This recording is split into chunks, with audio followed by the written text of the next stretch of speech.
What's going on, everybody? Bauer Brown here. Welcome back to the channel, guys. As you can see, we are on the tutorial series map again. And as you can also see, I really didn't do anything since the last time we were here. That's right, Bauer is a slacker. Got a lot of other stuff going on. You got to cut me a break here. I may or may not get to this, which leads me into my next point here. One of our last videos, I think where we stopped is we did the, was it farmlands maybe? Is that what we did? The farmlands? I think so. All right. So normally what I would do is at the end, at the end of my map build, when everything's set in place, nothing's going to move around anymore. All the roads are where they belong. Basically everything is in its place. That's when I would come back and I would start working on infoLayers. Okay, all my farmlands or all my fields are set, right? So there's going to be no changes to fields or anything like that. Then I would do the farmlands and then I would come back and I would complete the rest of my infoLayers. All right, so that's usually one of the last things I do. Now this map now really doesn't, I'm not at that point because I have so much left to go. But what we're going to do right now is at least prep our infoLayers. Okay, we're going to get those ready to go. This way we can, we can get going with, well, I guess we can get going with marking some things in there, like, coloring some things in, because I'm sure some of you guys or most of you guys are probably a lot further along than I am right now. I am not that far along here, as you can plainly see. All right, but what we're gonna do here to prep our infoLayers, all right, we'll go up to this little light blue pencil looking thing into our infoLayer. Right now it looks like farmlands is what I'm on, so let's go down to next one in the list is indoor mask. All right, so you can see this is already marked up. And those markings are left over from the US map, just like our farmlands, right? So this is all, what the base game map looked like. Alrighty, so what we're going to do here is right here where you see the 0 here. Well, actually, we can probably just go to indoor, and it doesn't matter. You can click 0, or you can check. Man, I can't talk again tonight already. It's starting already. You could just put a check in the 0 info channel, or you can just select indoor from the drag down list. All right. So what I'm going to do is I'm just going to erase this. As simple as that. That's really all the preparation that needs to go into this. All right. So I'm going to change my radius to something much bigger, say 500. All right, and then I'm just going to go through and just right click and delete everything that I see there because I do not need any of that stuff right now. It's super easy. Okay, oops. Actually, I should probably get up here a little bit higher where I can kind of see what's going on. All right, so I went ahead and I deleted all that. And I'm just going to skip through to each channel and do the same thing, right? Every one of these, the same exact thing. Okay, let's go over to what's next here. Navigation collision, same thing. This one doesn't have a second drop down list, so here you will click that 0 there, right? Like that, and we'll just get rid of what's on there. Okay, next on the list, tip collision. Again, check the 0, and then we'll get rid of all these goodies. No more tip collision. See ya. Okay, next on the list, tip collision generated, again with the 0. All right, so you get the idea here, right? Nothing overly complicated about any of this. I'm pretty sure you guys can handle this. All right, and this is, like I said, this is all in preparation for, making the final infoLayer, the final markings on your map, and getting this done the right way. All right. And then again with placement, collision generated. Wow, man, there's a lot of stuff on there. Yeah, okay, and then we'll go through and, whoa, did not want to do that. Get rid of this. Alrighty, so like I said, depending on how far along you guys are on your map, I mean, you might be at the point where you can start, taking care of some of this and getting some of these markings done. All right. Now, hopefully you remember which info layer did what. We'll go over it real quick. Like, if not, any more questions that I don't cover here, you can just go back to the video that we did on infoLayers, and you can have a look there. And I'm sure anything that I miss here, you can catch up on there. Alrighty, so indoor mask, right? So we remember what that was for. That was as simple as if you have a building here and you don't want it, like when it rains or snows, that's mostly what this is affecting, right? So when it rains or snows, if you don't want it raining or snowing inside of that building, you want to mark that down as indoors, okay? And that's just as easy as a left click. Just kind of color it in like so, and then you can come back and actually let me go up to a square brush there. There we go. Then you can just come back and delete what you see here. Now, some of these buildings here will already be marked. And I'll tell you an easy way to do this before, if you have any question at all, whether or not, some of this is marked up for indoor, outdoor. Darn it, I did it again. There's an easy way to check here. And I'll show you how. Let's go over there and I'll show you how to do that in just 1 second. And it'll save you a little bit of work in the long run.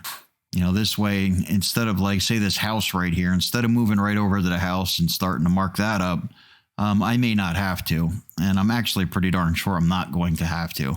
But I'll show you how to check that. So if you go up to scripts, okay, if you go down to map, and right here where it says create ground collision map, go ahead and click that. Now you got to give it a few seconds to do its thing, but it'll do its thing. So just don't go click happy and start clicking on everything because you haven't seen any changes yet. There we go. So I'm pretty sure it's done.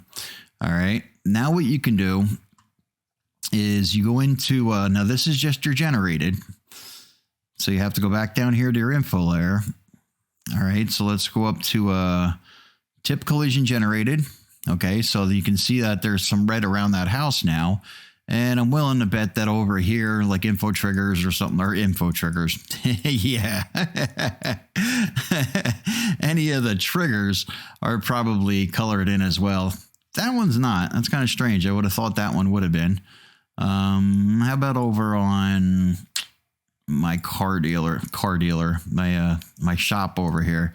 Yeah, then that trigger is marked up. All right. So this way this is something that was written into the XML file for these placeables. All right. And maybe it's because that one over there is not actually a placeable at the animal dealer. That's probably why that wasn't marked up. And then the same thing with placement collision generated, right? Now this placement collision is any and all objects on the map. All right. So that'll mark all of that up for you. So you don't have to worry about any of that. Now, one thing I notice here is all my borders around the edges of the map.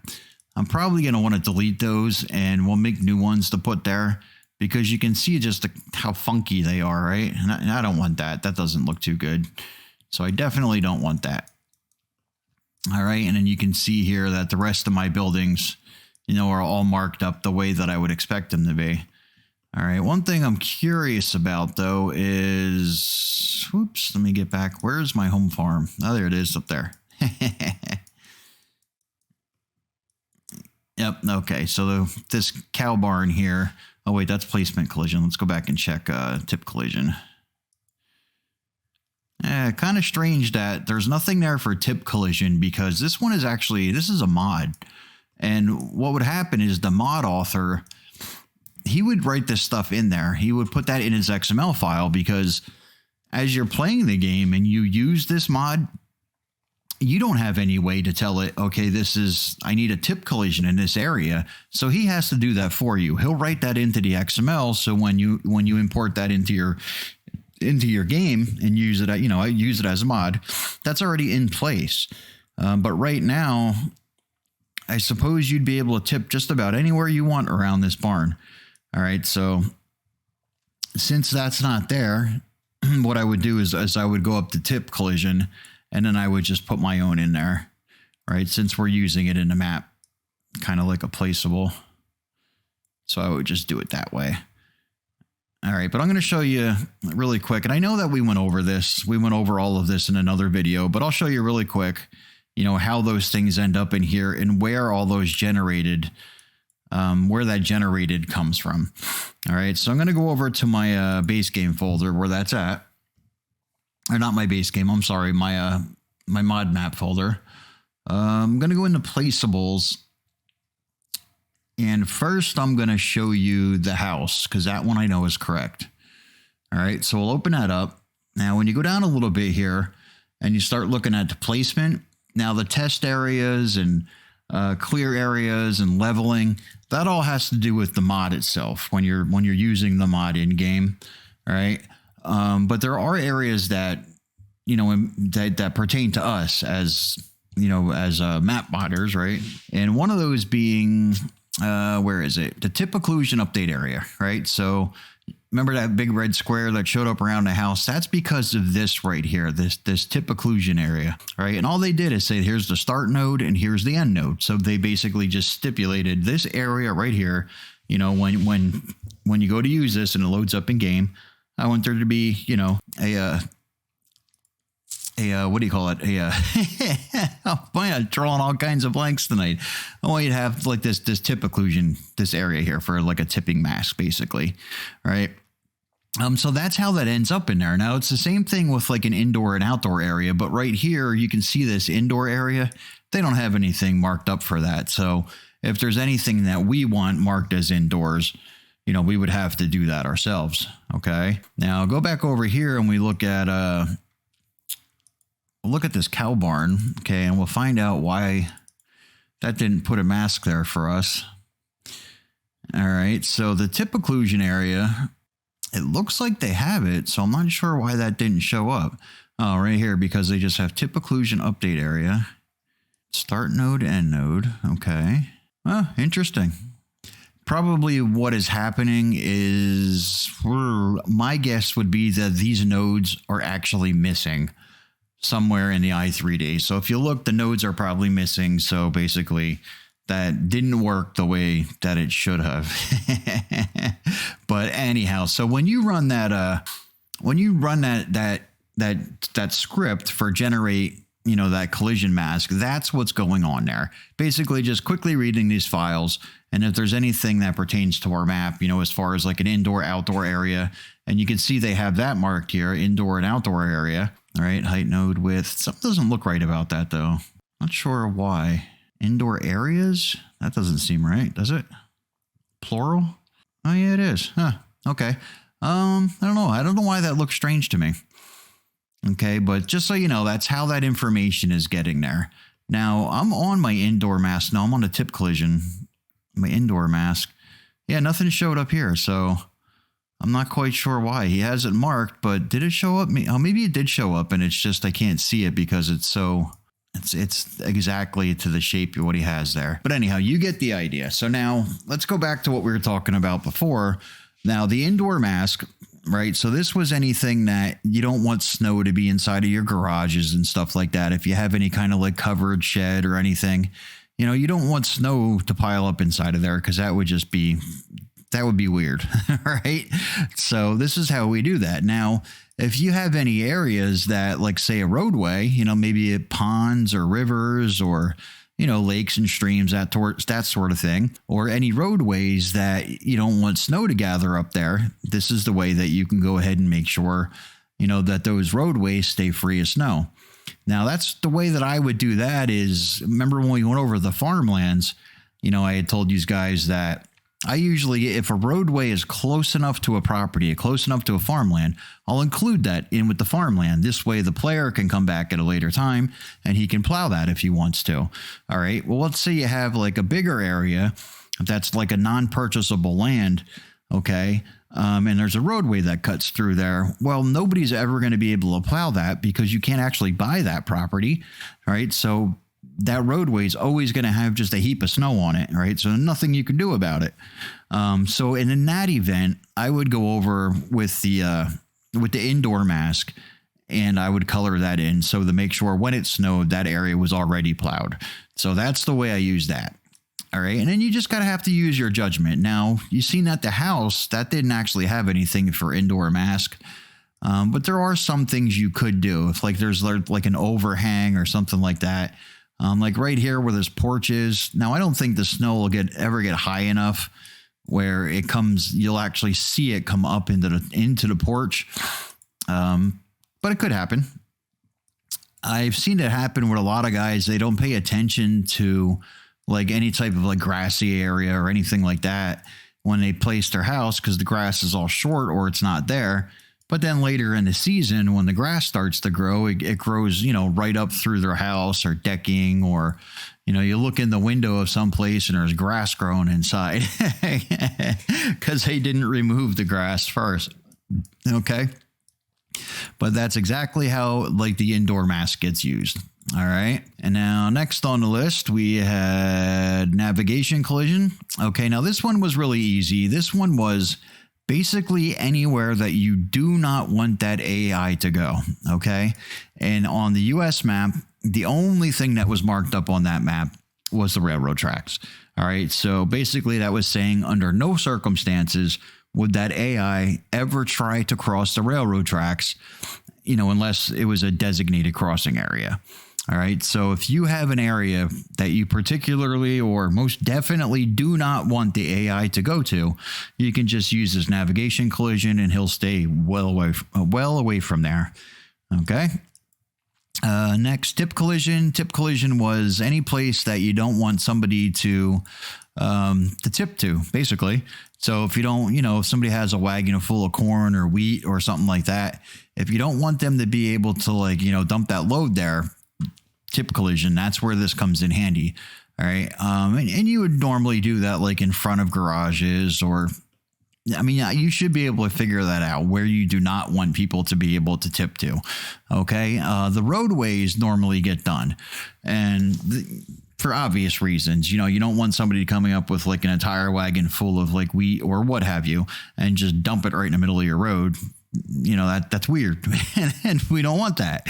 Right. So you'd have to go through and you'd have to mark in all of your roads. So depending on how many roads you have, that could get a little tedious. Now I do know a shortcut to that.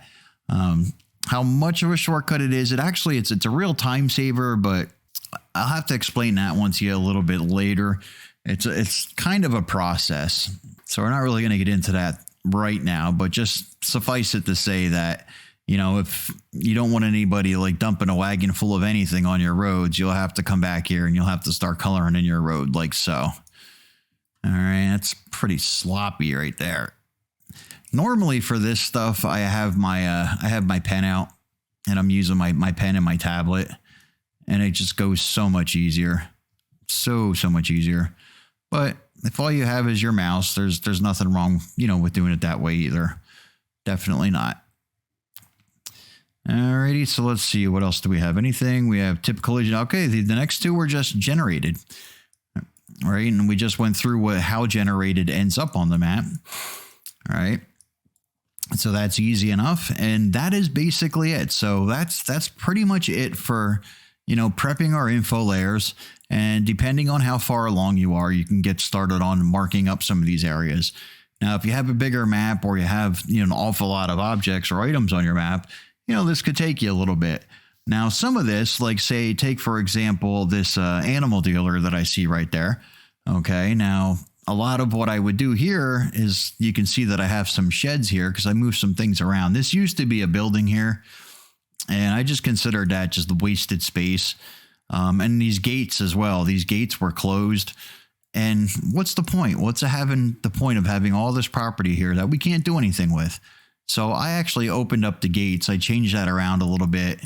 I widened them so a bigger vehicle can get through there.